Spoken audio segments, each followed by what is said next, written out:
SER Podcast. Estás escuchando el Abierto de Hoy por Hoy. Cada día analizamos las noticias más relevantes de la actualidad, las claves políticas, económicas y sociales, con las voces de los protagonistas y los distintos puntos de vista de nuestros tertulianos.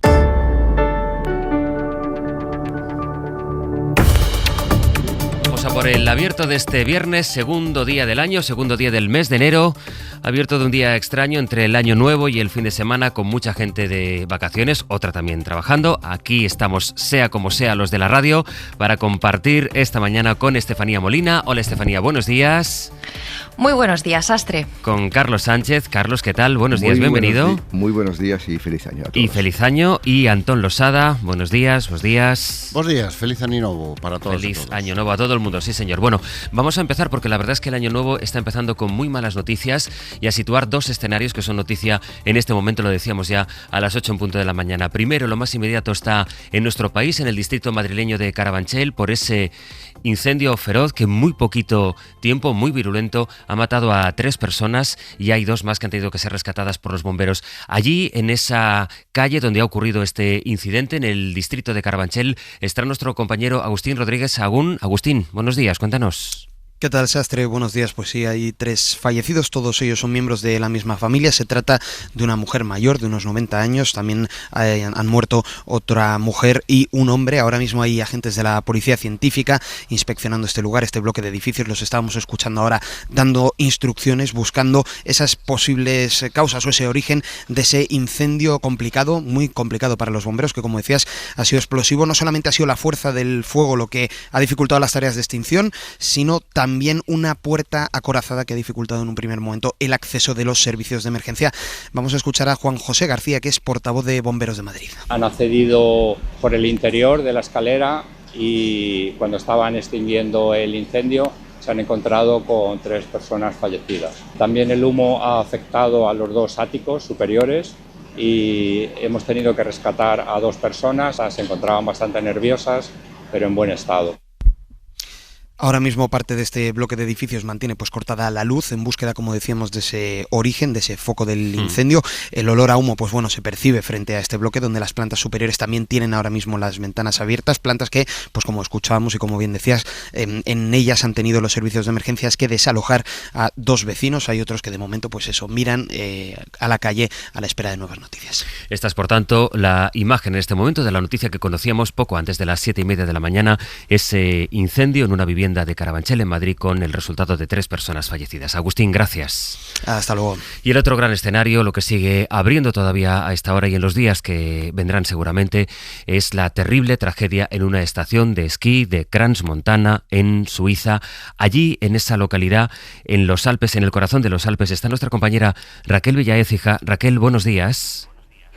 Buenos días, Astre. Aunque último, bueno, aquí como no puedes son, imaginar, sí, no son los mejores. Desde luego no lo son. De momento vamos a situar lo que se sabe de la investigación, Raquel, que es por lo último que sabemos, lo último que dijo ayer la policía de ese país. Son al menos 40 fallecidos y por los perfiles que se van conociendo, aunque todavía no se ha dado a conocer la identificación de los cuerpos, estamos hablando de que buena parte de los fallecidos eran jóvenes o muy, muy jóvenes. Efectivamente, son 40 víctimas de momento y 130 heridos, y la mayoría de edades, pues personas muy jóvenes, porque el local donde se produjo el incendio es un local donde acudían normalmente pues chavales, según cuentan un poco los testigos, ¿no?, de 15, 16, 17, entonces sí que podíamos estar efectivamente hablando de víctimas muy, muy, muy jóvenes. Tú cuentas hoy en el diario El País, en una doble página, cuál es la situación que te has encontrado. Por eso te quiero preguntar, Raquel, más allá de la conmoción evidente y que imagino que está pues todo lleno de, además de autoridades, también de medios de comunicación, el caso particular de Crans-Montana. Estamos hablando de una estación de esquí de referencia para los esquiadores de alto poder adquisitivo, que tiene una población de unos 10.000 habitantes que se duplica precisamente en estas fechas del año. Efectivamente, pues la verdad es que yo me encontré un pueblo bastante bucólico, ¿no? Todavía con los árboles de Navidad puestos, ¿no? Y con donde sí que se nota, ¿no?, que se respira cierto poder adquisitivo, sobre todo turistas franceses, italianos, que van a pasar las fiestas o que tienen una una residencia secundaria. Entonces este pueblo efectivamente se duplica, está justo en la estación de esquí, se duplica la población en temporada alta, que es pues justamente ahora en estas fiestas donde bueno, como me comentaban ayer, muchos testigos pues habían llegado o el día 23 o el propio día 31 a pasar las fiestas, ¿no? A celebrar el fin de año. Y lo que te comentaban muchos de los testigos, la gente con la que pudiste hablar, es que todo ocurrió de forma muy, muy rápida, Raquel. Efectivamente, porque bueno, eso todavía lo tendrá que esclarecer la investigación, pero el fuego se inició y el fuego provocó una explosión después. Entonces, mucha gente identificó la explosión con pirotecnia, ¿no? O con fuegos artificiales, pero rápidamente en los bares al lado, ¿no? La gente que pudo acudir y pudo, desgraciadamente, ver lo que estaba pasando, se dieron cuenta rápidamente de que no era este el caso y bueno, pues el fuego prendió, según relatan, de manera muy rápida, que pudo ser cuestión de minutos, ¿no? En lo que el local se incendió y bueno, pues la gente trataba de salir de allí como podía. Queríamos buscar esta mañana una primera imagen desde allí, desde Crans Montana, donde van a seguir a partir de ahora las labores de investigación para saber qué ha ocurrido y también de identificación de los cuerpos. La estupenda crónica de lo que sucedió de esta tragedia la pueden leer esta mañana en El País, firmada por nuestra compañera Raquel Belláizica. Raquel, te mando un abrazo desde aquí. Un saludo. Un abrazo para vosotros, gracias. Vamos todavía a conectar con nuestro corresponsal en Roma, Joan Solés. Buenos días, Joan. Buenos días. Porque es un país especialmente golpeado por esta tragedia y de hecho hoy el ministro Tajani se desplazará a esta zona de Suiza. Sí, son italianos al menos 6 de los 40 fallecidos y 13 del centenar de heridos, al parecer todos muy jóvenes, la mayoría de 16 y 17 años, como decíais, aunque también habría algunos de 13 o 14, y por todo ello la tragedia de Crans Montana ha conmocionado en Italia. Su ministro de Exteriores, Tajani, viaja esta mañana a Suiza para colaborar con las autoridades helvéticas. Durante todo el día de ayer hubo llamamientos desesperados de padres y madres de familias italianas pidiendo ayuda para contactar con hijos que no respondían al teléfono. Según algunos compañeros de las víctimas, eran al menos 40 los italianos en el interior del local en el momento del incendio, muchos de ellos de Milán y de Turín. De hecho, algunos de los heridos han sido trasladados en helicóptero a unidades de quemados de hospitales del norte de Italia. Se espera que a lo largo de la mañana de hoy se confirme el balance, por ahora provisional, de esta tragedia. Estaremos pendientes de esa información. Joan, muchísimas gracias. Buenos días. Pues muy lamentablemente y muy a nuestro pesar, así es como hemos tenido que empezar el abierto de este viernes 2 de enero.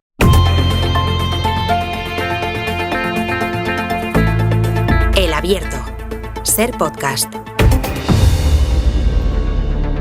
Con Antón Losada, Estefanía Salvatierra y Carlos Sánchez, la primera de las coordenadas que vamos a comentar con ellos en esta mañana de abierto son las promesas, el discurso que ha hecho al llegar y lo que implica la llegada al ayuntamiento de la ciudad más icónica de los Estados Unidos, la ciudad de Donald Trump de Nueva York, a la alcaldía de Zoran Mamdani, que ha prometido al llegar que piensa gobernar como un socialista. I was elected as a democratic socialist and I will govern as a democratic socialist.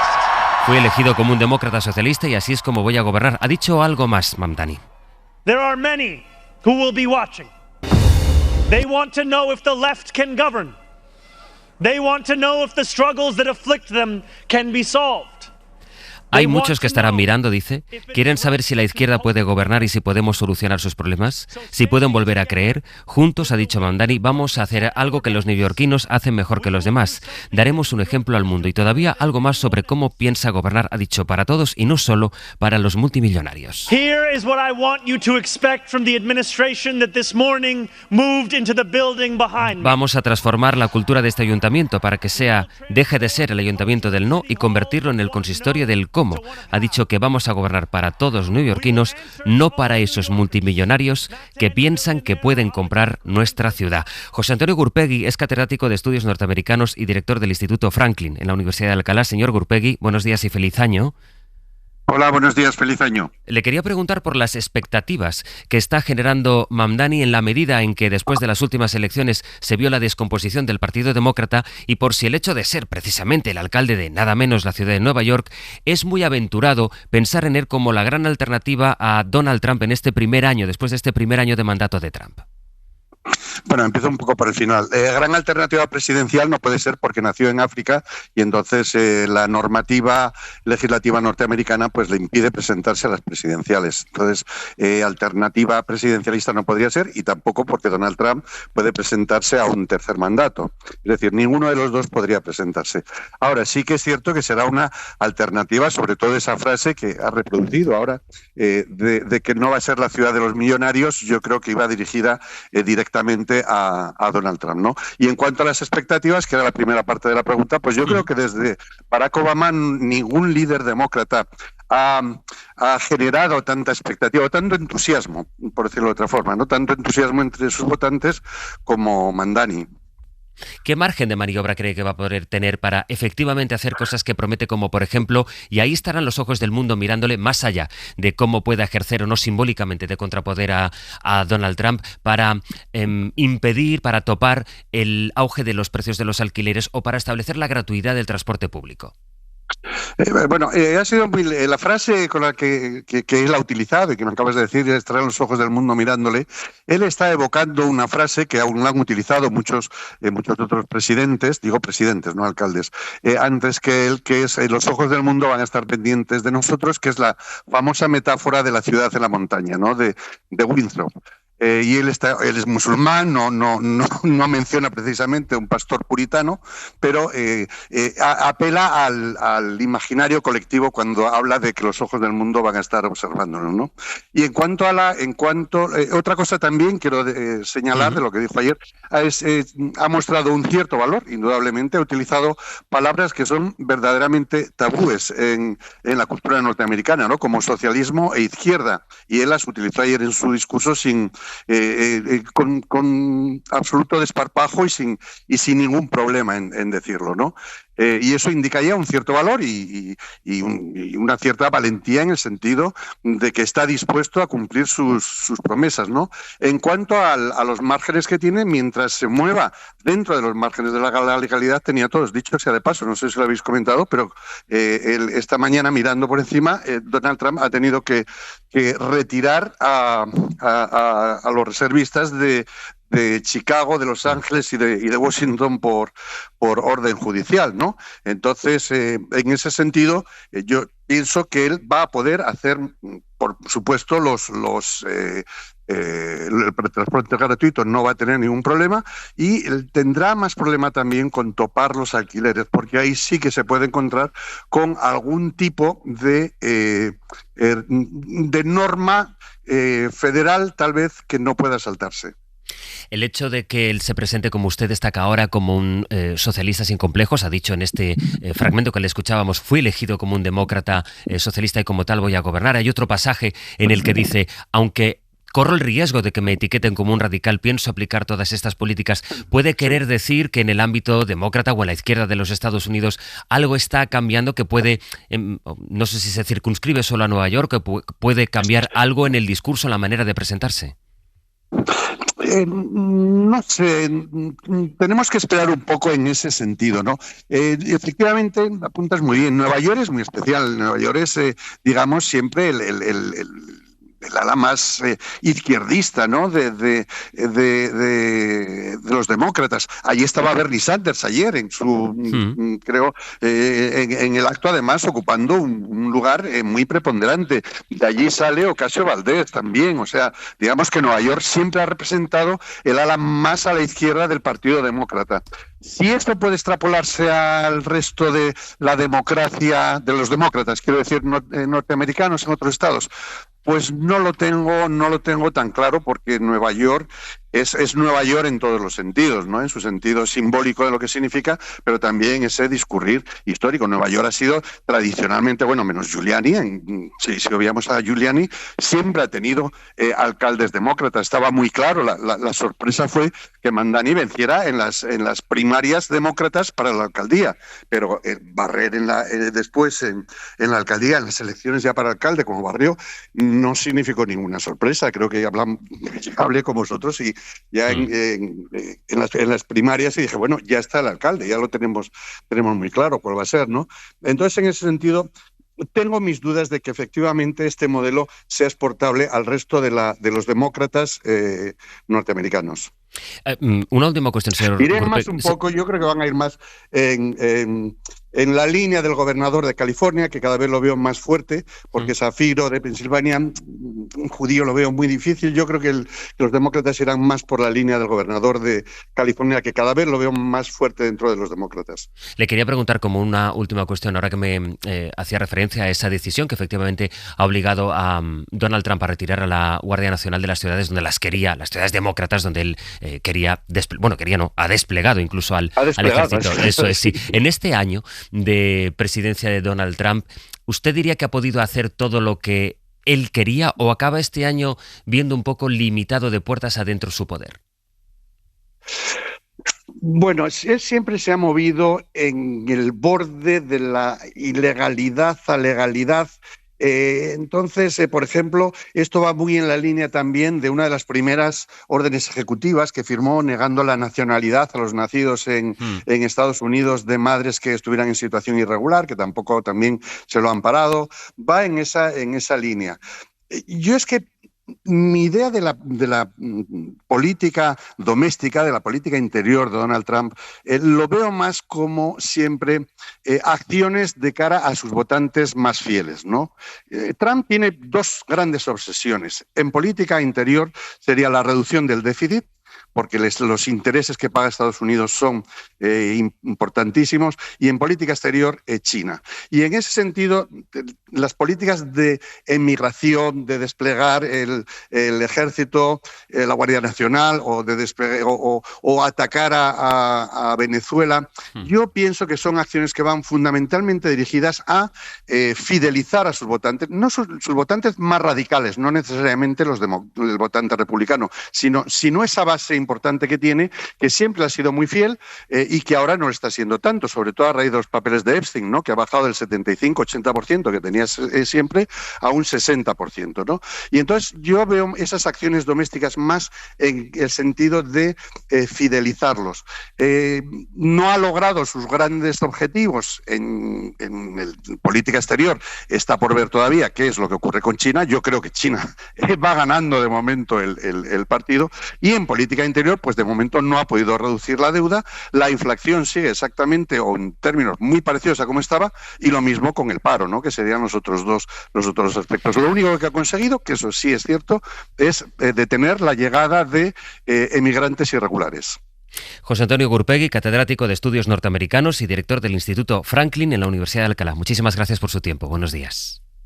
Encantado de estar en vuestro programa. Buenos días. Un saludo. Vamos a comentarlo ahora con Estefanía Molina, que te cambié el apellido antes. Estefanía Molina, con Antón Losada y con Carlos Sánchez. Carlos, contigo empiezo. Es evidente el impacto simbólico, la fuerza simbólica que tiene que un chaval de 34 años, no deja de ser una persona muy joven, musulmán, que se presenta como socialista así tal cual, gobierne la ciudad de nada menos que Nueva York. La pregunta, que es lo que intentábamos trasladar y analizar ahora con Gurpegui, es si las expectativas, sobre todo a este lado del Atlántico, no son excesivas respecto a lo que sin duda es importante, pero no sé si atiende a toda esta expectativa que se puede generar. Sí, fíjate que es las ironías del destino. El año 26 se cumplirán 25 años de las Torres Gemelas y ayer Mandani juró su cargo sobre el Corán.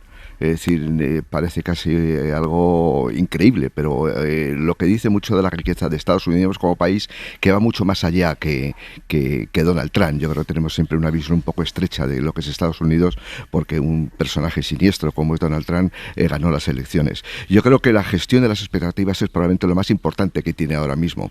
Pero me gusta destacar en el nuevo alcalde de Nueva York el valor de la política, el cómo cuando se hacen las cosas bien, cuando se buscan nuevas mayorías, cuando se implica a 100.000 jóvenes o voluntarios que han participado en su campaña electoral, si realmente las cosas tienen solución. Hay veces que yo creo que la izquierda tira la cuchara enseguida diciendo que estamos en un proceso histórico de derechización de las sociedades, pero cuando se utilizan bien las redes sociales, como ha hecho Mamdani, yo creo que las cosas se consiguen. Y ahora lo más importante es eso, que las expectativas se cumplan, pero sobre todo ampliando su base electoral. A mí me parece que uno de los errores que en Europa ha provocado cuando la izquierda ha gobernado, incluso en España también, yo creo que hay que decirlo, es el atrincheramiento buscando solamente el apoyo de tus fieles. Creo que lo más importante es ensanchar la base social, que permita que no solamente gobierne ahora 4 años en Nueva York Mamdani, sino que realmente gobierne muchos más años más. Antón. Bueno, esto es el sueño americano, nos decían siempre, ¿no? Cualquier persona, dependiendo de dónde viniera y cuál fuera su origen, su etnia, su religión, podía llegar a lo más alto. Y Mamdani ha llegado a lo más alto, no habiendo nacido en Estados Unidos, siendo musulmán, siendo de izquierdas y siendo socialista. Es decir, tenía todas las papeletas para no llegar a donde ha llegado, y ha llegado además arrasando, tanto en las primarias demócratas como después en el resultado de las elecciones.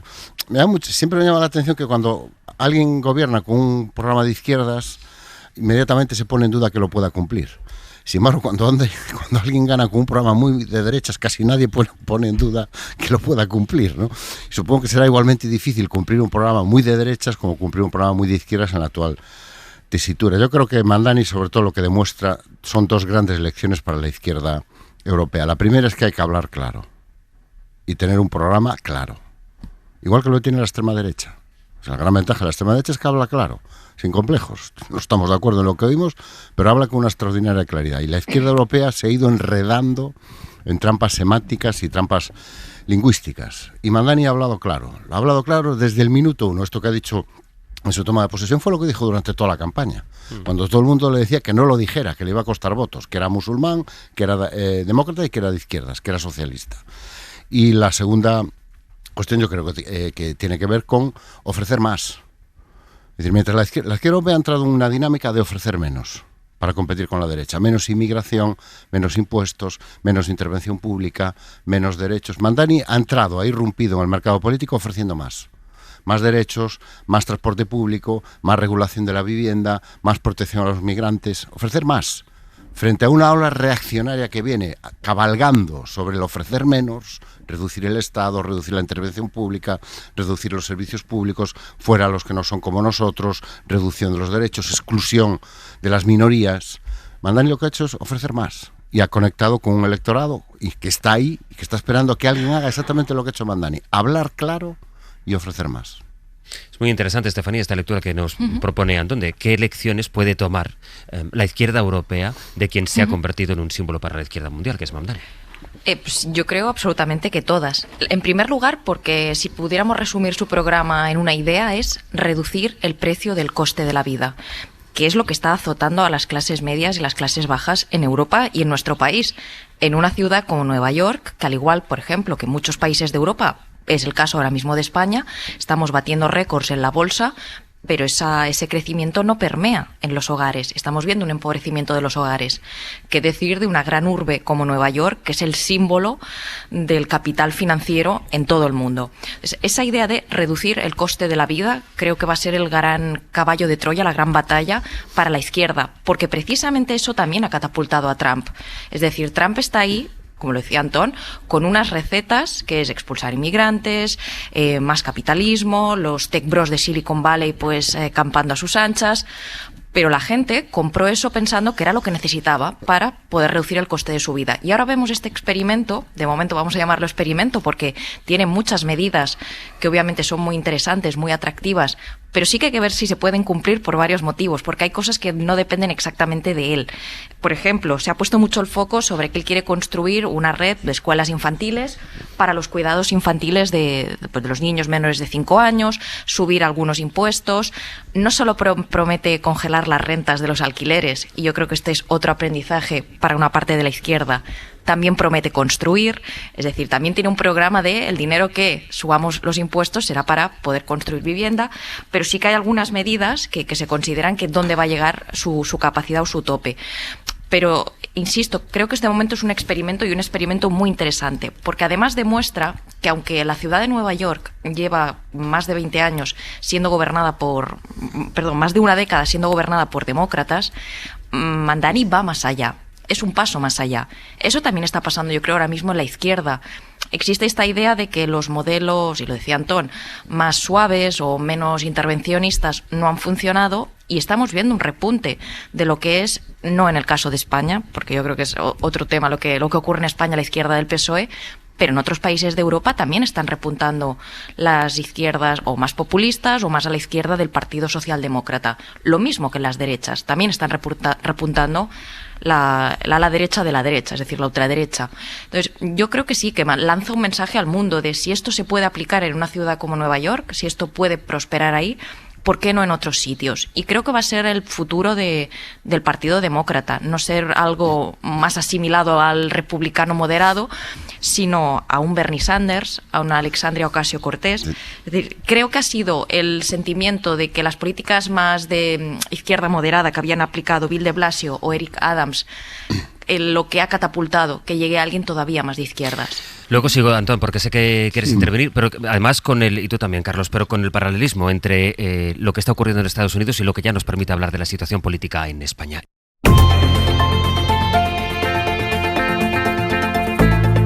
El Abierto. Ser podcast.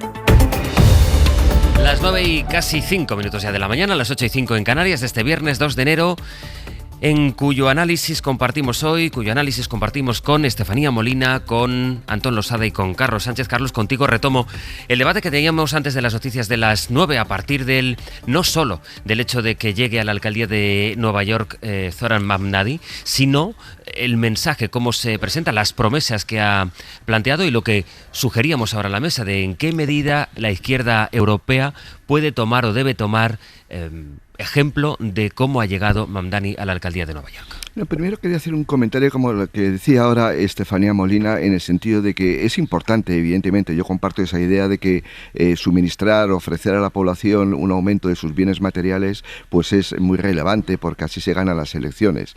Y yo creo que ahí Mamdani pone el acento en guarderías públicas, en no subir los alquileres, transporte gratuito. Es decir, yo creo que eso está bien tirado en términos políticos. Pero yo creo que cuando ha ganado Trump en Estados Unidos, y eso es un mensaje para la izquierda con la pregunta que tú hacías en Europa y en España, cuando gana Donald Trump, él puede vender humo diciendo que voy a mejorar las expectativas materiales de los ciudadanos norteamericanos, pero no es así. Es decir, Biden perdió las elecciones probablemente en el mejor momento económico de Estados Unidos prácticamente desde la era Clinton, es decir, con una tasa de inflación muy baja en los últimos meses de su mandato, que evidentemente tuvo que soportar la subida, la hiperinflación derivada de la guerra de Ucrania y del fin de la pandemia, pero luego se fue reduciendo. Las tasas de crecimiento de Estados Unidos fue muy fuerte en los años de Biden, por encima del 3-4% e incluso casi un 5% en algún ejercicio.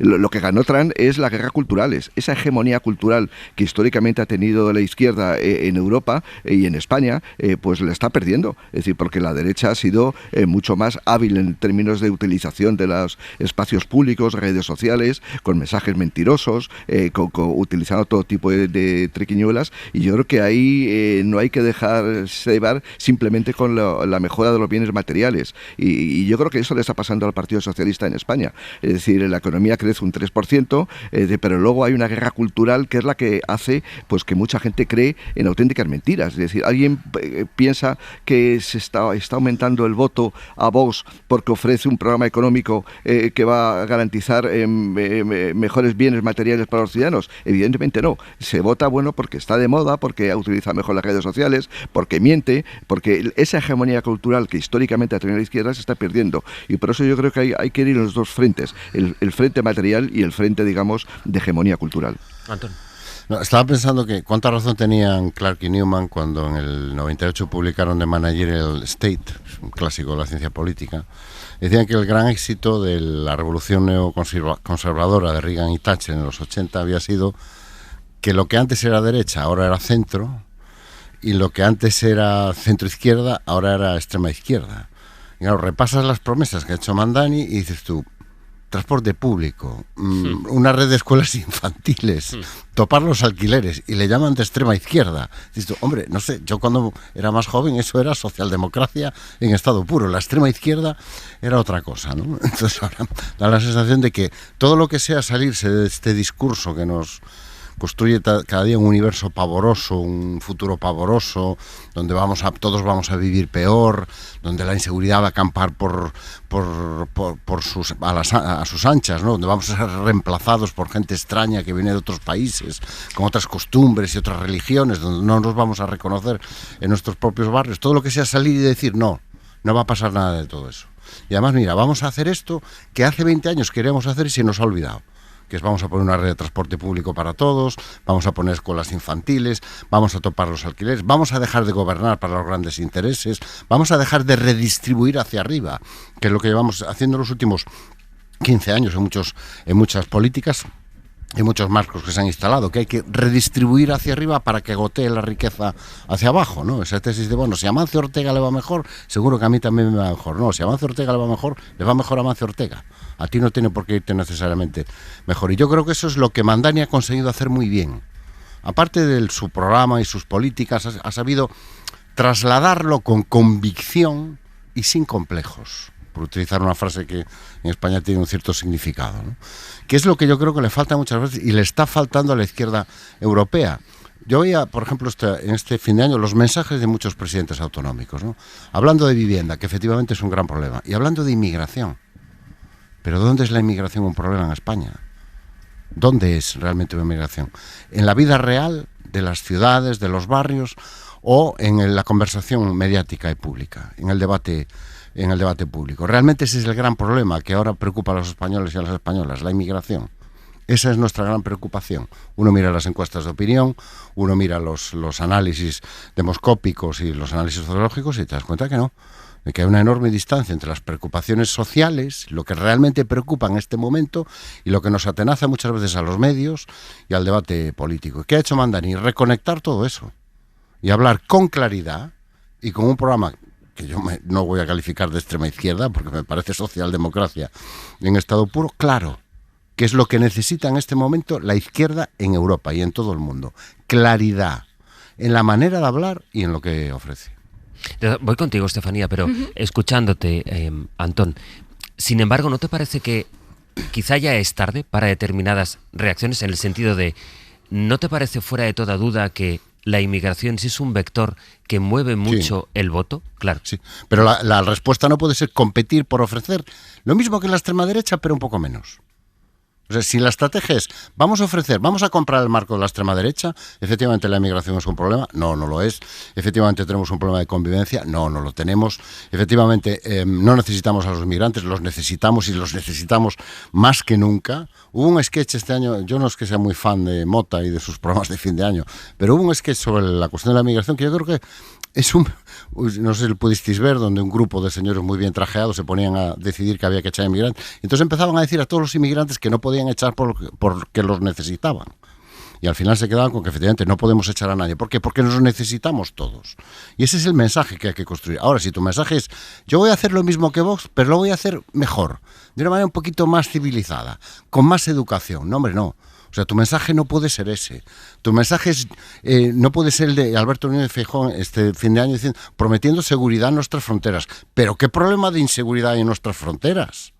O sea, ¿qué problema de inseguridad tienen las fronteras españolas? Exactamente dónde está ese problema. Estefanía. Sí, varias cosas. Bueno, retomando este último hilo que tú introducías, Sastre, y también Antón, el tema de la inmigración. Yo no tengo una mirada tan frívola sobre por qué ese discurso está calando en la gente. Yo sencillamente no creo que simplemente sean bulos de extrema derecha, etcétera. Estamos viendo ya en las encuestas que para muchas personas y muchos feudos que antes eran de la izquierda, o por ejemplo, en el caso mismo de Extremadura, como en una comunidad autónoma que tradicionalmente había sido de la izquierda, ha habido ese giro, esa derechización del electorado, donde hoy PP y Vox son, bueno, el PP más o menos ha mantenido lo que tenía, pero Vox es la fuerza pujante. Entonces, yo creo que si seguimos pensando todo esto crece por bulos, gente desinformada, etcétera, es, yo creo, uno de los errores de diagnóstico que está teniendo la izquierda. Otra cosa es que las recetas no sean las de la ultraderecha. Pero, por ejemplo, yendo a la cuestión de la inmigración, el tablero ya se ha movido en Cataluña de forma clamorosa. Junts se ha movido y el propio Oriol Junqueras hace poco dijo algo así como que Cataluña no tenía capacidad para ser la Cataluña de los 10 millones. Y esto, en parte, aunque no lo reconozcan, es enmendar una de las ideas de Esquerra de que bien, que ya somos la Cataluña de los 8 millones y si podemos seremos la de los 15 millones. ¿Por qué? Porque los barrios populares, yo no creo que la gente piense que... obviamente siempre hay personas que son xenófobas o racistas y eso en toda sociedad desgraciadamente existe. Pero mucha gente sí empieza a tener esa sensación de somos más personas y a lo mejor los servicios, las infraestructuras o la vivienda no es suficiente para todos. Esa sensación existe. Luego, ¿cómo le damos una salida? ¿Es culpable el inmigrante? Obviamente no. Esa persona viene aquí a ganarse su pan como uno más y ¿qué más no quisiera esa gente que sus hijos se integraran y prosperaran en esa sociedad? Pero si, por ejemplo, están llegando personas de fuera, obviamente vamos a necesitar más vivienda o rehabilitar nuestras infraestructuras o etcétera. De eso es de lo que se tiene que hablar. Yo antes insistía mucho en lo de que Mandani dice construir vivienda. Claro, es que no solo es topar los precios. Si somos más personas, da igual del color que seamos, de la religión que seamos, vamos a necesitar. Yo creo que parte del problema migratorio lo está generando la propia política. Lo digo. ¿Por qué? Porque no está apostando por lo que la gente de a pie percibe. Si vienen más personas, necesitaremos más vivienda o más recursos de otro tipo. Por un lado, estamos asumiendo que son muy necesarios para nuestra economía, por otro, no estamos rehabilitando la sociedad para que podamos tener esa capacidad de acoger. Y yo veo que hay fuerzas de izquierdas que ya están moviendo el tablero hacia ahí. Esquerra lo hizo y, por ejemplo, el caso Podemos criticó a Esquerra por hacer eso. Pero no podemos obviar que hay sentimientos que están en la ciudadanía. Otra cosa es la solución que se le da desde un punto de vista de una sociedad racional y no xenófoba ni racista. A ver, y si algo nos demuestra la historia es que es muy fácil convencer a la gente, y no hace falta ser muy frívolo para llegar a esta conclusión, porque ahí está la historia, de que la culpa de todos sus problemas la tiene un grupo concreto. No, pero es que eso no es lo que yo estoy diciendo. La historia está llena de ejemplos. La historia está llena de ejemplos donde es muy fácil señalar a un grupo y decir, mire, usted vive peor por culpa de estos señores. Que es exactamente el discurso. Es exactamente el discurso de la extrema derecha. El discurso de la extrema derecha es usted vive mal por culpa de los inmigrantes. Bueno, pues ese es el discurso de la extrema derecha, no de Estefanía Molina, porque yo de extrema derecha no soy. Yo no he dicho que sea tu discurso. Yo te estoy intentando explicar sin frivolidad por qué triunfa el discurso de la extrema derecha, que no es por los bulos, es porque da una respuesta sencilla a problemas complicados. Estefanía. Fíjate que yo ni siquiera he entrado a los mantras de la extrema derecha que básicamente los hacen pivotar alrededor de la criminalidad. O sea, es que ni entro en eso, porque ya me parece otro nivel del debate que no comparto en absoluto. Te estoy diciendo el sentimiento que existe en muchas clases populares y es una realidad. Yo creo, por ejemplo, con la cuestión de la vivienda, que si somos más personas necesitamos más vivienda. ¿Se está promoviendo la construcción de vivienda en este país? No. Entonces, ni lo está promoviendo las administraciones del PP, algunas sí, por ejemplo, el caso de Azcón, creo que es parte de su programa que quiere presentar, pero en el caso nacional vemos que no ha sido un éxito la política de vivienda del gobierno. Entonces, ahí tenemos un problema y lo que se está generando es que como no se soluciona eso, la extrema derecha encuentra un discurso para efectivamente culpar a esas personas. Pero no es lo que yo estoy diciendo. Creo que si seguimos pensando que todo es gente que consume bulos y desinformación, el tortazo va a ser importante. Y luego otras cosas. El tema de Europa. Yo creo que en Europa sí que mucha gente está votando a la ultraderecha por un tema de cuestión material. ¿Por qué digo eso? porque en Estados Unidos, mal que le vaya o bien a Estados Unidos, siempre va a ser Estados Unidos. Es una potencia mundial. Pero en el caso de Europa hemos perdido nuestro papel en el mundo. La competitividad es algo que varios primeros ministros le han reclamado a la Unión Europea, que haya intentar fomentar que las empresas vuelvan a ser más competitivas. Hemos perdido nuestro papel y yo creo que eso sí está alimentando, y si aterrizamos en el caso de España, el discurso que explota Vox es: este bipartidismo que os ha arruinado tiene que ser suplantado por esta nueva fuerza que llega, esta nueva derecha que llega aquí. Y ese giro lepenista es lo que explica esa idea de la clase política se ha emancipado de los problemas de la gente. Figuras como este chico ahora tan emergente, el llamado Carlos Hernández Quero, que tienen en Vox, que lo promocionan, que incluso hay personas de izquierdas que han dicho está haciendo un discurso inteligente para llegar a las clases precarizadas, lo que está promocionando eso. Pero no debemos confundirnos. Lo que diga la ultraderecha es lo que diga la ultraderecha sobre quién es culpable o no, que yo no comparto. Otra cosa es que la política hay problemas que no está solucionando, y la vivienda y el coste de la vida. Sigo ahora con el debate, Carlos. Sigo a la vuelta, son las 9:18. Además, quiero que pongamos también el foco en algunas medidas concretas. Se está hablando de la vivienda, medidas concretas, cómo se puede dar una respuesta al ciudadano ante algunas de sus emergencias. A la vuelta.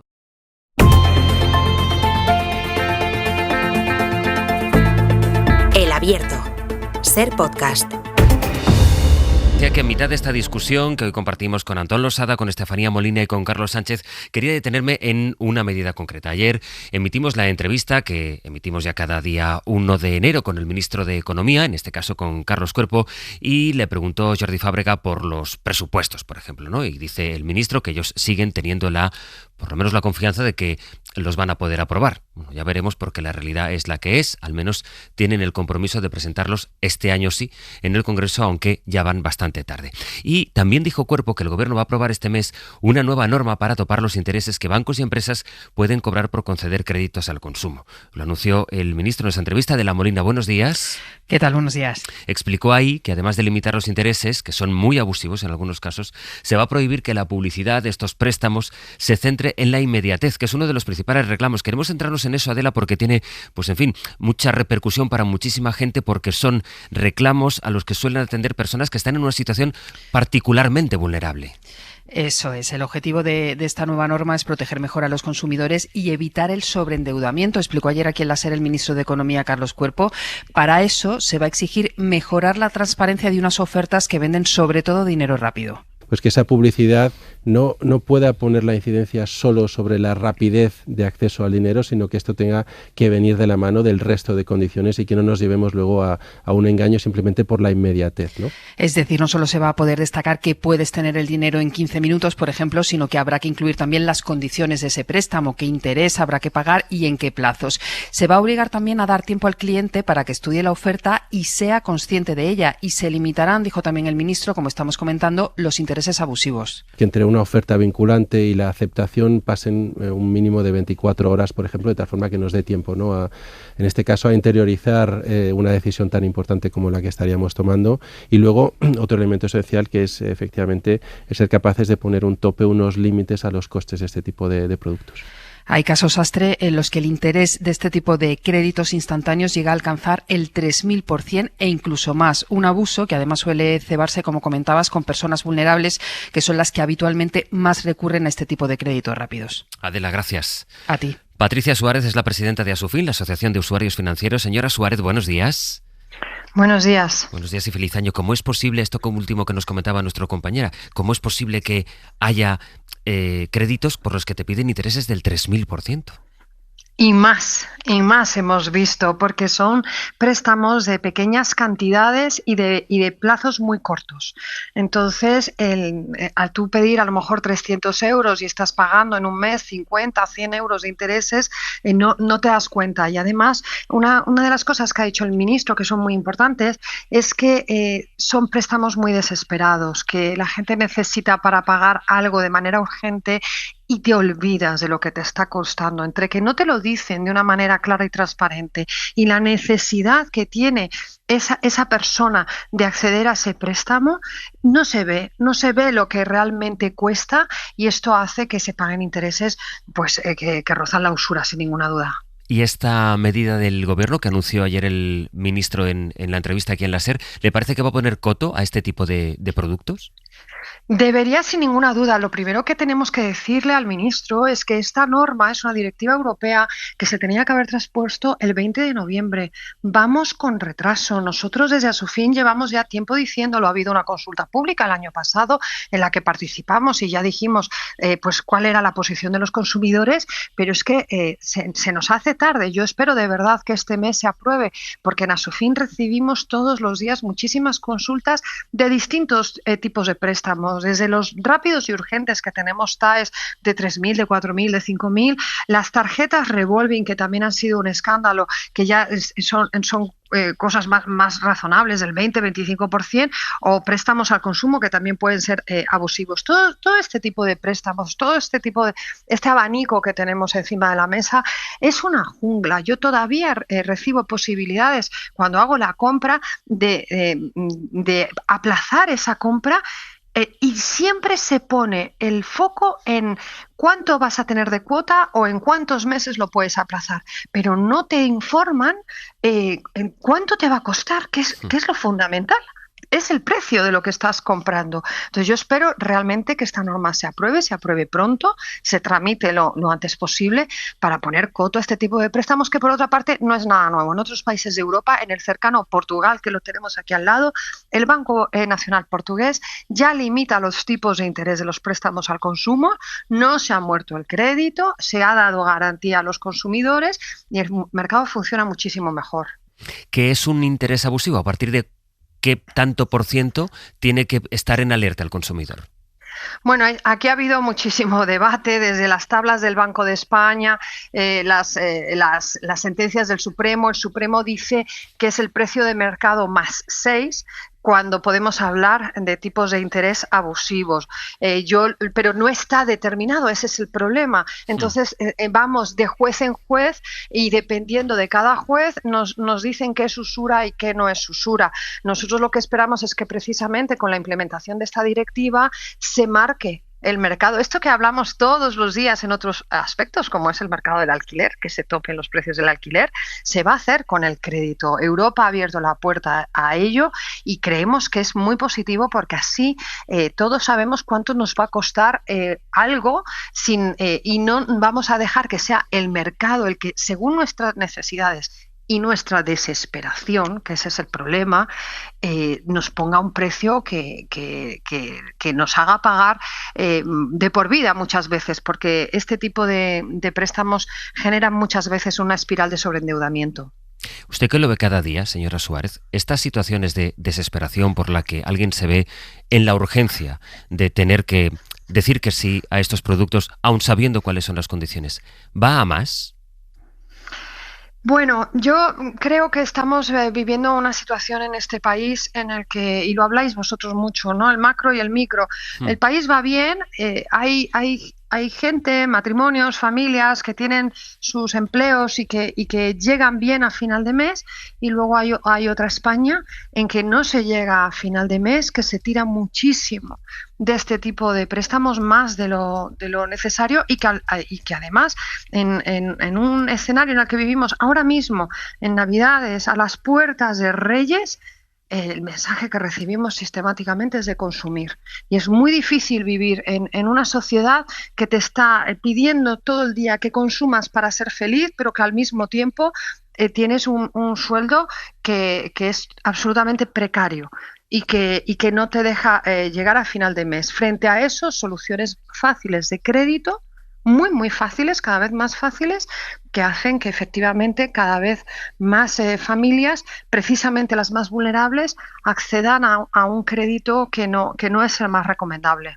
Una última cuestión. Está empezando ahora 2026, vemos que, en fin, parecía cierta estabilidad en los tipos de interés, que no siempre se traduce en el Euribor, que acaba el año incluso subiendo. Le quería preguntar cuál es la perspectiva para los hipotecados, aquellos que tengan variables, si es un buen momento para pensar en si lo tienen a mano, convertir su crédito en un crédito fijo, o hay que prepararse para un 2026 en el que vayan a acabar subiendo los préstamos hipotecarios.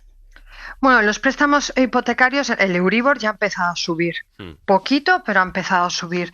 La cuestión es que estando todavía la inflación no controlada del todo, no creemos que sea preocupante, que durante el 2026 subirá, pero no tanto. Por tanto, yo creo que tampoco es momento de cambiar de hipoteca, aunque la tengas a tipo variable, porque los costes que te supone cambiar de hipoteca, al final probablemente se coma el posible ahorro que vayas a tener. Hay que hacer bien las cuentas, salvo que tengas una hipoteca de las antiguas, que tenías un Euribor más 1,5, incluso Euribor más 2, que llegamos a ver, que eso es muy caro. La mayoría están por debajo del Euribor más 1 y yo creo que todavía en el 2026 se va a vivir relativamente bien para los hipotecados. Pues Patricia Suárez, presidenta de Asufin, la Asociación de Usuarios Financieros, gracias como siempre por sus explicaciones. Buenos días y feliz año. Muy buenos días y feliz años también para vosotros. Hasta luego. Ya había algo, Carlos, en su respuesta que conectaba precisamente con el debate que teníamos antes de escucharla, que es la diferencia entre lo macro, lo micro, aquello de qué políticas, qué medidas son las que impactan realmente en los ciudadanos y que puede iniciar o que puede impulsar, en este caso, el gobierno, que tiene, en el caso particular de España, la circunstancia de su debilidad parlamentaria que le impide aprobar de momento otros presupuestos. Sí, se sorprendía antes Antón Losada con que medidas clásicas de la socialdemocracia, como apoyar el transporte público, como garantizar que los alquileres no suban de una manera despiadada, es decir, pues parecen que son de política de extrema izquierda, y tiene razón en eso, es decir, pero la culpa la tiene muchas veces la propia socialdemocracia, que ha renunciado a hacer esas políticas. No es un problema de la derecha, sino que la socialdemocracia impulsó desde a partir de los años 90, cuando se pensaba que el futuro era prometedor, se había acabado la política, política de liberalizaciones y privatizaciones que al final se han llevado por delante buena parte de esa labor histórica que había hecho la socialdemocracia en términos de estado de bienestar. Entre otras cosas porque yo creo que hay un factor que normalmente creo que se le está prestando muy poca atención. La socialdemocracia a partir de los años 90 entendió que la política de izquierda, la política progresista, había que hacerla a través del gasto. Es decir, yo gasto más en determinados colectivos que tienen necesidades sociales y por lo tanto ya estoy haciendo una política de izquierda. Pero se olvidó que también se hace política de izquierdas, política progresistas tocando la política fiscal. La política fiscal no existe ya en la izquierda. No se habla de política fiscal. Simplemente se hace como hago yo para gastar más en determinados colectivos y protegerlos, que hay que hacerlo, no tengo ninguna duda de eso. Pero es tremendo que en Estados Unidos el boom que se ha producido económico en los últimos años, que yo creo que se ha prestado también muy poca atención, es la subida de la bolsa. La subida de la bolsa ha sido posible porque no ha habido un sistema de redistribución de la riqueza en la bolsa. Y ahora tenemos unos señores magnates de Silicon Valley que son los que están dominando las redes sociales y están ganando esa batalla, esa hegemonía cultural de la que hablamos anteriormente. Faltan políticas de oferta en ese aspecto. Es decir, es increíble que la Bolsa de Madrid haya subido, o la Bolsa Española, mejor dicho, haya subido prácticamente un 50% en el año 2025 y los que van a tener más plusvalías van a pagar impuestos casi la mitad de lo que va a pagar un asalariado de rentas altas. Es decir, el tipo impositivo de los rendimientos del capital son sustancialmente inferiores. Pero no hay un debate sobre esto. Y tampoco hay un debate, digamos, de tipo de políticas de oferta. Por ejemplo, la política de vivienda, que es un desastre cómo se ha gestionado eso, porque entre otras cosas se permitió que no hubiera un banco público, como había el banco hipotecario, que históricamente pudo estabilizar los precios hipotecarios. Pero se privatizó el banco hipotecario. Y en España no hay ningún banco, digamos, que en esa labor público de estabilizar los tipos de interés y para impedir que los bancos privados, pues muchas veces en situaciones de poca competencia, puedan tener buenos beneficios. Y esto es lo mismo, es decir, está bien tirado lo que dice el ministro Cuerpo de intentar que haya más transparencia en los créditos de consumo, que son una auténtica barbaridad. Hoy un crédito de consumo medio está en el 13-14% cuando el tipo de interés oficial está en el 2%, de que se multiplica por 7. Es decir, es una auténtica barbaridad. Y yo creo que esa política destabilizadora que tenía históricamente el sector público, pues ha perdido. Y al final la culpa no la tiene la derecha, la tiene la socialdemocracia, pues que entendió que la mejor manera de crecer era ese tipo de políticas, que al final que quien lo va a rentabilizar es la derecha. Antón. Bueno, lo primero sobre el tema concreto de los créditos de consumo. No deja de sorprenderme en un país como este, que estamos rodeados de reguladores por todos los lados, el Banco de España, la Comisión del Mercado de Competencias, Valores, la Autoridad Independiente. Chicos, se pasan el día analizando el futuro de las pensiones, avisando de que va a quebrar el sistema, avisando del desastre que puede venir si se sube el salario mínimo un poquito más, pero parece que no tienen tiempo para ocuparse de esto. Yo pensaba que de esto tenía que ocuparse el Banco de España. que es su principal función, no avisarnos de que llega el fin del mundo o el fin de las pensiones. El Banco de España debería estar centrado en este tipo de cosas, que es su principal competencia y su marco. Pero la regulación depende de los parlamentos nacionales. Hay regulación, mira, Carlos, de verdad, hay regulación más que suficiente en este momento para impedir que se puedan cobrar intereses de más de 3.000. No hacía falta ninguna transposición de ninguna normativa. Lo que hay que tener es una actitud activa y no limitarte a esperar a que venga un ciudadano y lo denuncie. Lo que tiene que tener el Estado y lo que tienen que tener los reguladores es una actuación activa, que es hacer inspecciones, vigilar, controlar, escuchar, ver qué se publicita, cómo se publicita, cuáles son las condiciones de la información. Eso es lo que tenían que estar haciendo. Pero estamos en un Estado de Derecho. Ya, pero lo ha dicho Patricia. Es decir, la sentencia del Supremo dice que abusivo, un tipo de interés abusivo son 6 puntos por encima de la media de mercado. Que son, decir, pero claro, luego los tribunales hacen eso copa un suayo y uno dice que son 6 puntos, otro dice que son 8 y ese es el problema. Si no se legisla, pues al final es un Estado de Derecho y no tienes mucha capacidad para intervenir. Vuelvo a insistir en que hay legislación más que suficiente para intervenir y evitar este tipo de situaciones.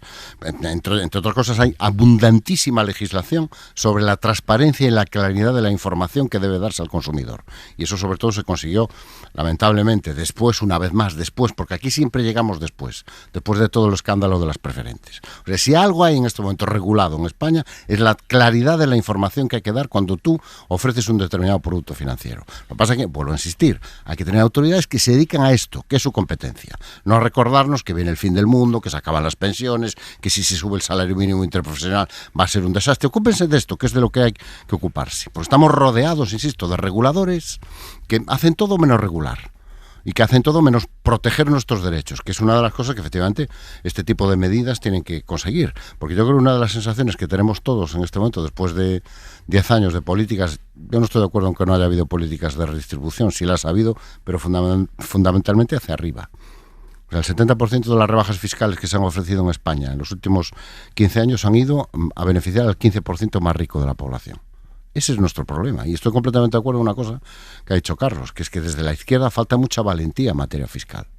Valentía como la que propone Mandani, que ha dicho algo que ahora mismo tú miras a la política en España y parece un anatema que nadie se atreve a decir, que es: yo voy a subir los impuestos. Sí, los voy a subir, porque sin impuestos es imposible construir políticas públicas. Y sin políticas públicas es imposible garantizar unas mínimas condiciones de igualdad de oportunidades para todos, que es un mensaje tan básico, que hoy es extrema izquierda. Estefanía. Sí, sobre el debate de los créditos al consumo, más allá de lo que han dicho los compañeros, a mí me preocupa cuál es el fin de esos créditos al consumo. Tradicionalmente uno tiene la idea de que a lo mejor es para comprarte un coche o para eventualmente irte de vacaciones o pagarte la luna de miel. Aunque ahora eso parece ya, ¿no?, a la antigua usanza, lo de luna de miel.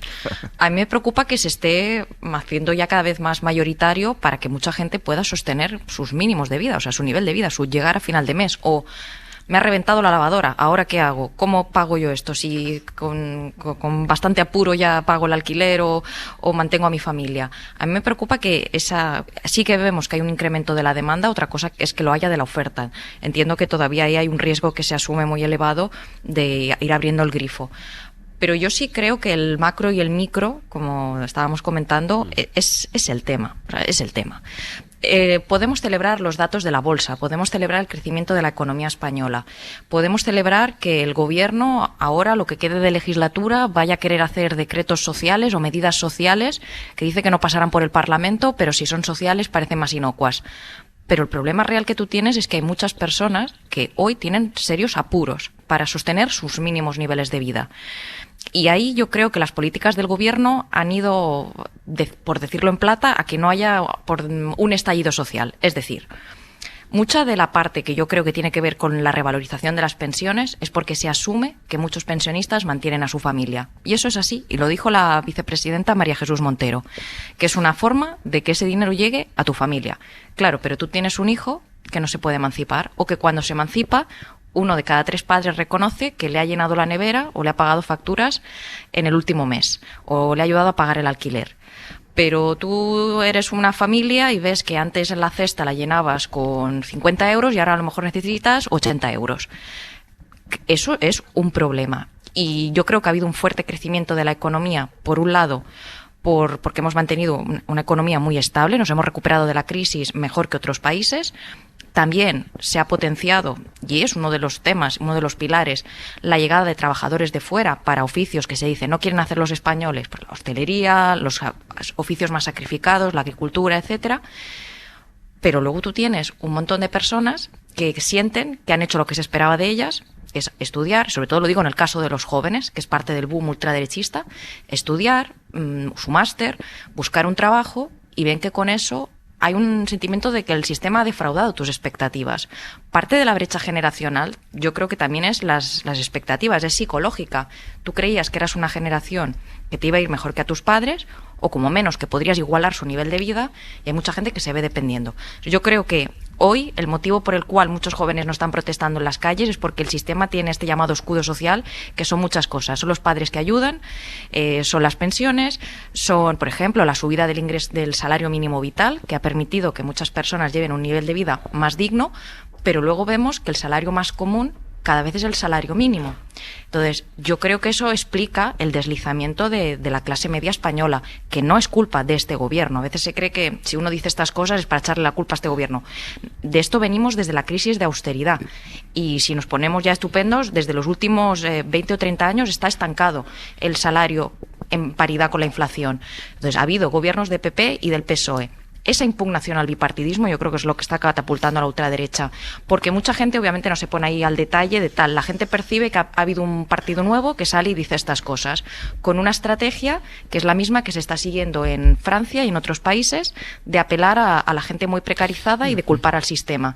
Pues yo creo que lo micro es el gran tema para cortar el auge reaccionario. Voy a cambiar de tema, pero antes, Carlos. Sí, medio segundo, pero fíjate, Estefanía, de nuevo interpretamos la gestión del gobierno desde el lado del gasto. Y es importante, evidentemente es muy relevante, pero no desde el lado de los ingresos. En Francia el debate que ha habido en los últimos meses es la propuesta de Gabriel Zucman y otros economistas planteando un impuesto específico para los 1.000 millonarios. Estoy diciendo no millonarios, sino 1.000 millonarios. Un impuesto del 2% para que paguen solamente los que tengan más de 1.000 millones de euros de su patrimonio. Y ahí se ha centrado el debate. Es decir, en España desgraciadamente no hay ningún debate sobre este tipo de cosas. Es decir, incluso tenemos la paradoja de que Rodríguez Zapatero fue el que acabó con el impuesto del patrimonio y luego posteriormente tuvo que ser revisada su decisión. El impuesto del patrimonio lo acabó la izquierda, no lo acabó la derecha. Es decir, por lo tanto, yo creo que tenemos que hacer una cierta autocrítica que pensando solamente se puede hacer política progresista desde el lado del gasto, no, también desde el lado de los ingresos. No solamente para recaudar más, que por supuesto es necesario recaudar más, sino para recaudar mejor, porque no se trata de subir impuestos a todos, se trata de subir impuestos a los que más patrimonio y más renta tienen todos. Esto engancha con lo que decía Antón de las promesas de Mamdani, es decir, el discurso con el que, no solo el que ha hecho hoy, una vez ha tomado posesión, sino con el que ha hecho toda su campaña y que ha resultado con los resultados que hemos visto. Es verdad que nos lo decía antes Gurpegui, Nueva York es como un mundo en sí mismo, pues ha ido con esta bandera. Y luego en un país en el que evidentemente, pues sí, la cosa está muy polarizada y demás, pero hay algunos asuntos en los que milagrosamente se conservan ciertos consensos. Por ejemplo, el mantenimiento de una sanidad pública, bueno, el mantenimiento no solo de una sanidad pública, sino que sea una sanidad pública de alto nivel, con garantías, que dé buen servicio y que por tanto hay muchas cosas que mejorarle. Y todo el mundo sabe cómo se financia una sanidad pública como la que tenemos aquí y el estado de bienestar en el que yo creo que hay todavía un altísimo porcentaje de población que está de acuerdo, que es a través de los impuestos. En fin, sobre la continuidad de la legislatura, ¿será posible? ¿Cómo se aplicarán estas políticas públicas? ¿Será posible que el gobierno aguante o no? Habló ayer Alberto Núñez Feijóo. Julia Molina, buenos días. ¿Qué tal, Sastre? Buenos días. Que sin embargo el titular de esa entrevista que dio ayer en Servimedia, en la que él vaticinó que habrá elecciones anticipadas porque cree que el gobierno no va a poder sostenerse, pero sin embargo lo más llamativo de lo que dijo Feijóo, lo nuevo está en que dice que le va a entregar a la jueza de Catarroja, ante la que tiene que testificar dentro de apenas unos días, lo hará por videoconferencia, aunque la jueza hubiera preferido que acudiera al juzgado de Catarroja, es que le va a hacer llegar los mensajes que él le envió a Carlos Mazón el día de la Dana. Sí, el líder del PP entregará la conversación completa con Mazón a la jueza. Recordemos que esta jueza le pidió declarar voluntariamente y entregar los mensajes que se cruzó con el expresidente porque Feijóo en su día aseguró que lo habían tenido informado en tiempo real de lo que estaba ocurriendo. La jueza ha pedido voluntariamente los mensajes que ha recibido el señor Mazón, se los he entregado a través de un acta notarial y ahora me pide los mensajes de respuesta que yo le di al señor Mazón el mismo día 29 de octubre y por el mismo mecanismo se los entregaré a través de un acta notarial. Dice Feijóo que ofrece su plena colaboración con la justicia, aunque también cuestiona la petición de la jueza. Duda del interés que puedan tener sus palabras en la causa. De la entrevista que ha concedido a Servimedia hay otro titular. Feijóo cree que Sánchez se verá obligado este año a convocar elecciones generales. Es probable, yo diría que es muy posible, que en el año 26 Sánchez no pueda aguantar en el gobierno y empecemos una nueva época a través de unas elecciones. Aunque la potestad de convocarlas es únicamente del presidente, Feijóo cree que los socios y los tribunales pueden llevarlo a tomar la decisión. Su tiempo está en manos de sus socios. Los socios de Sánchez han pasado de encubridores a cómplices y ya empieza a tener factura desde el punto de vista electoral. ¿Va a haber o no va a haber ese cambio político? No depende de Sánchez, depende de los socios y de la agenda judicial. El líder de la oposición dice en esta entrevista que mantiene una relación fluida y respetuosa con Junts, aunque asegura que no está dispuesto a darles concesiones a cambio del voto en una posible moción de censura con la que Feijóo coquetea desde hace tiempo, pero que no se atreve a activar. Al menos por ahora esa carta está guardada bajo la manga. Una relación fluida y respetuosa con Junts, dice Alberto Núñez Feijóo. Gracias, Julia.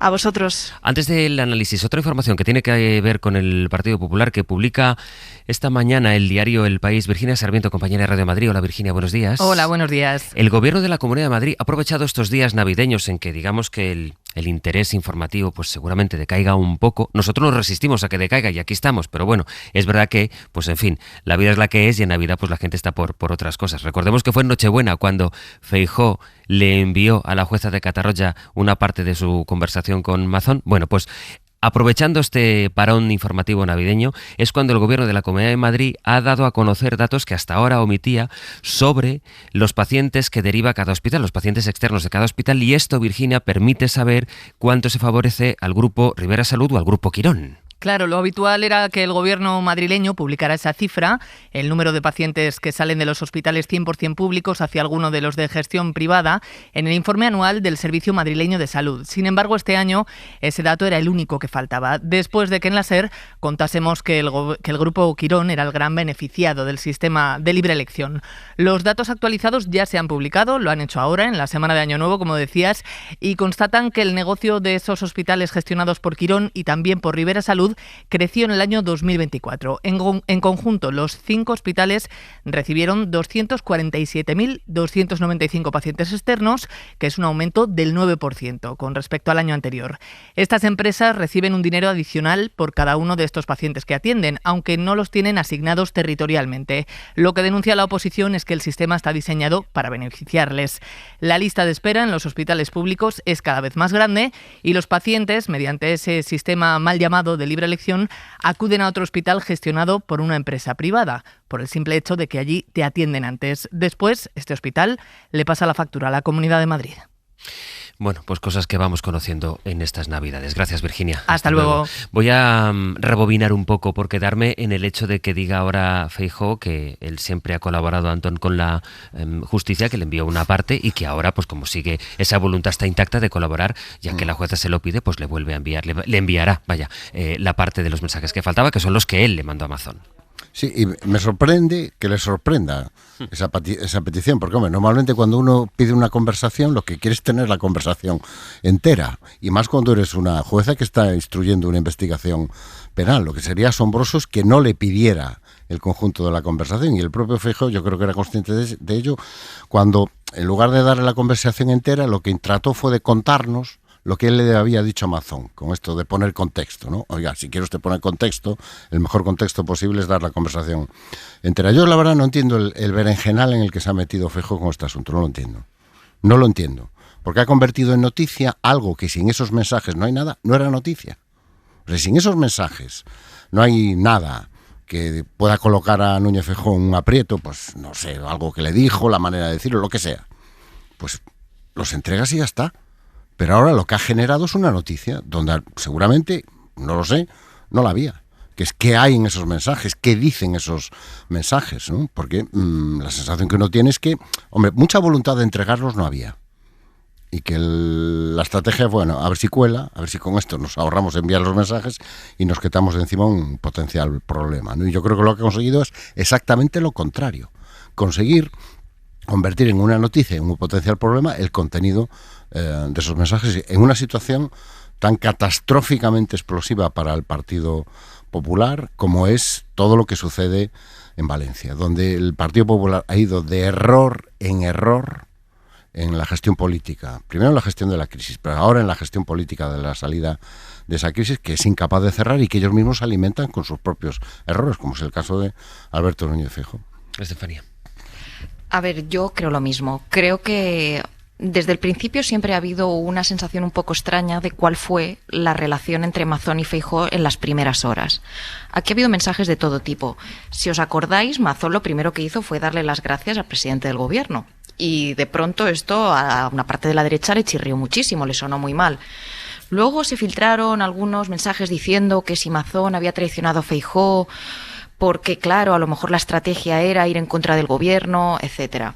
Yo no sé si este mareo con los mensajes, que será interesante de saber cuáles son, de verlos, pues ilumina ese camino, o qué es lo que opinó Feijóo en las primeras horas.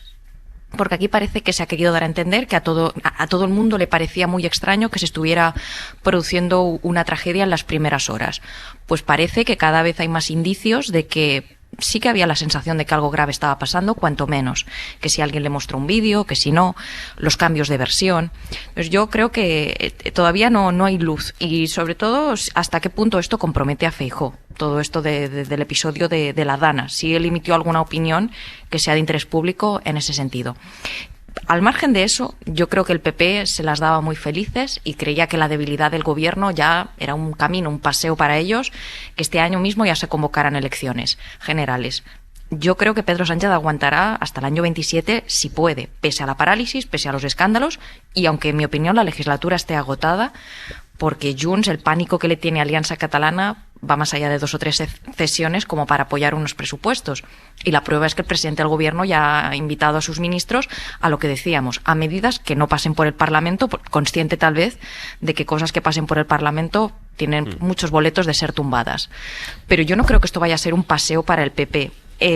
Aunque en Extremadura hayan ganado y digan que el PP ha obtenido el mismo resultado con menos participación, la realidad es que el PP se estanca y Vox crece. Y yo creo que esto se va a repetir en otras comunidades autónomas como Aragón, Castilla y León y Andalucía. Es más, veremos si Ayuso conserva la mayoría absoluta. Es decir, lo que sube ya no es una moda o lo que yo lo decía en las claves. El PP ha subestimado a Vox. Yo creo que hay una impugnación estructural a esta idea que Vox ha sabido explotar en esta ambigüedad en la que se mueve, porque el día que gobiernen van a decepcionar como decepciona cualquier partido, todavía más uno que propone ideas tan maximalistas en tantos ámbitos, pero yo creo que hay algo donde esta idea del PP va a reabsorber el electorado de Vox. Yo creo que esto no va a pasar, ya ha generado sus propias lógicas. Voy a poner solo otros ejemplos y con esto termino. Muy breve, Estefanía. Sí. Vox ya está educando a su electorado en lógicas que no le conocíamos a la derecha tradicional. Por ejemplo, los desplantes que le han hecho al rey en algunas recepciones diciendo que esto es un desplante a Pedro Sánchez. Estas cosas no son propias de la derecha. Entendemos que la derecha está muy aferrada a la Constitución y al rey. Luego, el tema de criticar a los obispos. Esto no acostumbraba a pasar en la derecha. Y luego, por último, ya su modelo no es el Madrid-Miami de Ayuso. Ahora ellos quieren ser Le Pen, quieren ser Francia. Son cosas distintas y vemos que hay gente que está apoyando eso. Entonces yo creo que esta idea feliz del PP no va a ser tal. Carlos, breve te pido. Muy brevemente. Más allá de las consecuencias que puede tener lo que envíe a la jueza el señor Núñez Feijóo, más allá del procedimiento penal, lo que es importante es el valor de la palabra en la política. Y esto conecta con lo que hablamos inicialmente con el nuevo alcalde de Nueva York. Creo que los políticos están obligados a decir siempre la verdad. Y si el señor Feijóo ha mentido a la opinión pública diciendo que está informado en tiempo real de lo que estaba sucediendo en Valencia, tiene que tener alguna consecuencia política. No puede ser gratis mentir a los ciudadanos. Oye, por si teníais la curiosidad, un dato que ha salido durante este abierto, las campanadas más vistas en la tele fueron las de Chenoa y los Estopa en Televisión Española. Sé que tenías la duda, Antón. Un 40,6 es el mejor dato en Televisión Española desde 2015. Superaron ganaron a Alberto Chicote y Cristina Pedroche en A3 Media, que se quedaron con un 28,7%. Bueno. Y con Pepe Rubio y Sergio Castro, ¿cómo estáis? Buenos días. ¿Qué tal? Buenos días. Pues Feliz año. Yo ya estoy Feliz curado. año, Sergio. Yo ya estoy curado. Yo casi. te oigo igual de la voz, Pepe. Bueno, pero es que peor, claro, incluso. Vamos. si me escucharan en Chile diciendo que estoy curado, que estoy borracho. Ah. Claro. Es decir, que es las cosas que tiene, que estoy muy metido en la novela esta de Las cabras de Pilar Asuero, que viene ahora a la biblioteca, y tengo un diccionario hecho del chileno-español, español-chileno. Pues luego me lo cuentas eso, ¿eh? Sí, por cierto, la canción que está sonando de Daddy Yankee, No me dejes solo, es con la canción que las cabras, cuando eran jovencitas, empezaban a hacer twerking. Es decir, que forma parte de la banda sonora de esta novela de Pilar Asuero, que es su primera novela de esta joven chilena, que no llega a los 30 años y que nos ha apasionado bastante a todos los miembros de la biblioteca, que estamos hablando casi todos en chileno y de la que vamos a hablar, como te dije, en unos minutos. Pero también queremos escuchar a los oyentes que llamen al 900-100-800, porque empezamos el año igual que lo terminamos, pidiendo que nos donen libros a nuestra biblioteca. 900-100-800 son libros que le han marcado en su vida y que quieren que el resto de oyentes de Hoy por Hoy también lean. 900-100-800. Y nada, luego a partir de las 11 más twerking, pero en esta ocasión con Fernando Neira y con Iñaki Pascualena. Eso sería para verlo, estaría bien. Sí. Estaría bien. Tenemos tres frentes como siempre. Por una parte el disco de la semana, Volevo essere un duro, quería ser un duro, de Lucio Corsi, el cantante italiano, último representante de Italia en Eurovisión, por ubicar a los más alejados de su biografía. Después debate entre el joven y el veterano, recomendaciones musicales, cada uno a su estilo. Neira Iñaki Pascualena nos van a recomendar cosas que todavía pedir a los Reyes Magos, y para poner el cierre al programa, Alba La Merced, la cantante de Ciudad Matriz, que hoy va a cantar en directo una canción que ni siquiera ella todavía ha grabado, lo que hemos considerado un poco como la madre de todos los estrenos.